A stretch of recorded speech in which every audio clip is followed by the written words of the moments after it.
Okay Shivaparvati గారు ఒక నిమిషం హోల్డ్ అవ్వండి. విజయ్ గారు గుడ్ మార్నింగ్ మేడం. మీకు ప్యానెల్ సభ్యులు ప్రేక్షకులందరికీ కూడా వెరీ గుడ్ మార్నింగ్ అండి. విజయ్ గారు, ఇప్పుడు జమిలీ ఎన్నికలు రాబోతున్నాయని చెప్తున్నారు. జమిలీ ఎన్నికలు వస్తే 2027లో ఈ ప్రక్రియ కొనసాగుతుంది.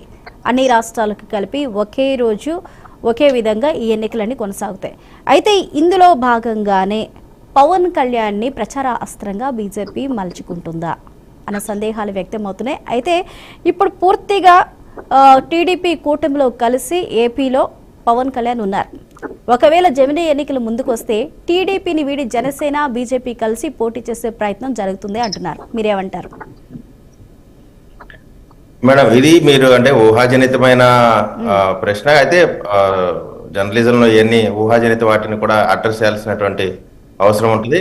అది జమిలీ ఎన్నికలు జరుగుతాయా జరగవా అనేది మనకు కాలం నిర్ణయించింది. అయితే ఇక్కడ పవన్ కళ్యాణ్ గారిని అసెంబ్లీ గేట్ తాకనివ్వనని, అసెంబ్లీలోకి రానివ్వమని, ఎంతో ప్యాకేజ్ స్టార్ అని, అంటే చాలా అవమానకరంగా చాలా చిన్న స్థాయిలో చాలా తక్కువ చేసి మాట్లాడిన వాళ్ళందరికి కూడా ఈ రోజున పవన్ కళ్యాణ్ గారి చరిస్మాటిక్ పవర్, పీపుల్స్ లీడర్ గా ఆయన ఎదిగినటువంటి తీరు చూసి అందరూ కూడా ఇది పవర్ స్టార్ అంటే అనేటువంటి పరిస్థితికి ఈ రోజున వచ్చింది. ఈ రోజున దేశవ్యాప్తంగా జరుగుతున్నటువంటి అన్ని రాజకీయ అంశాల్లో కూడా పవన్ కళ్యాణ్ గారి పాత్ర లేకుండా నడిచేటువంటి పరిస్థితి లేని బలమైన శక్తిగా ఈ రోజున పవన్ కళ్యాణ్ గారు ఎదిగారు.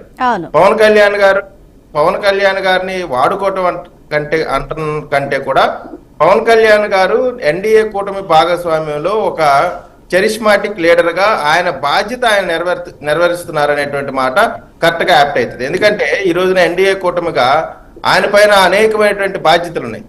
కేంద్రంతో ఉన్నటువంటి సంబంధాలతో అస్తవ్యస్తమైనటువంటి ఆంధ్రప్రదేశ్ ని ముందుకు తీసుకెళ్లాలా. చంద్రబాబు నాయుడు గారు కూడా యాక్చువల్ గా దానికి వెళ్లాల్సి ఉంటే వాళ్ళ బ్రదర్ చనిపోవడం వల్ల వెళ్ళలేకపోయారు. ఇక్కడ 100% స్ట్రైక్ రేట్ అనే దానికి కేర్ ఆఫ్ అడ్రస్ గా ఈ రోజున పవన్ కళ్యాణ్ గారు అటు స్వయంగా ఆయన పోటీ చేసినటువంటి ఆయన అభ్యర్థుల్లో కానీ ఈ రోజున ఆయన ప్రచారం చేసినటువంటి అభ్యర్థులు కూడా అందరూ కూడా గెలవటం నిజంగా శుభ పరిణామం.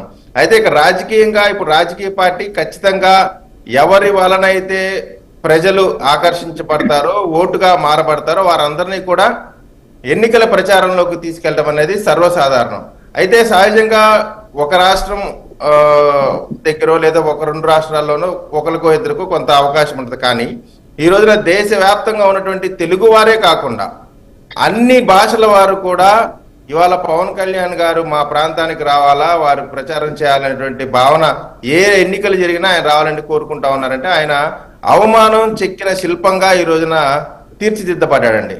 కాబట్టి మా ఎన్డీఏ భాగస్వామిగా ఆంధ్రప్రదేశ్ ఉప ముఖ్యమంత్రిగా ఇంత భారీ స్థాయిలో ప్రజాదరణ, అదేవిధంగా ఆయన కేంద్రంగా రాజకీయాలు నడుస్తుంటే మాకు కూడా ఎన్డీఏ భాగస్వామిగా ఆయనతో కలిసి ప్రయాణం చేసినటువంటి రాజకీయ పార్టీగా మాకందరికి కూడా ఆనందకరమైన విషయం.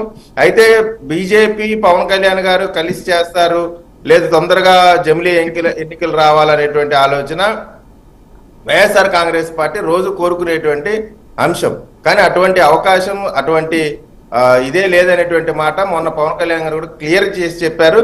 10 సంవత్సరాల పాటు ఒక సుస్థిరమైనటువంటి ప్రభుత్వం ఉంటేనే ఈ రాష్ట్రం అభివృద్ధి చెందింది, లేకపోతే చాలా ఇబ్బందికరమైన పరిస్థితులు ఉంటాయని చెప్పారు. కాబట్టి వాటికి అవకాశం లేదు. ఎన్డీఏ కూటమిగా మేము కలిసే ఉంటాం, ఖచ్చితంగా కలిసే రాబోయే ఎన్నికలు కూడా ఎదుర్కొంటాం. అది జమిలీ అయినా సాధారణ ఎన్నికలు ఏదైనా సరే ఎన్డీఏ కూటమి కలిసే ఉంటుంది అనేటువంటిది నాకున్నటువంటి అభిప్రాయం.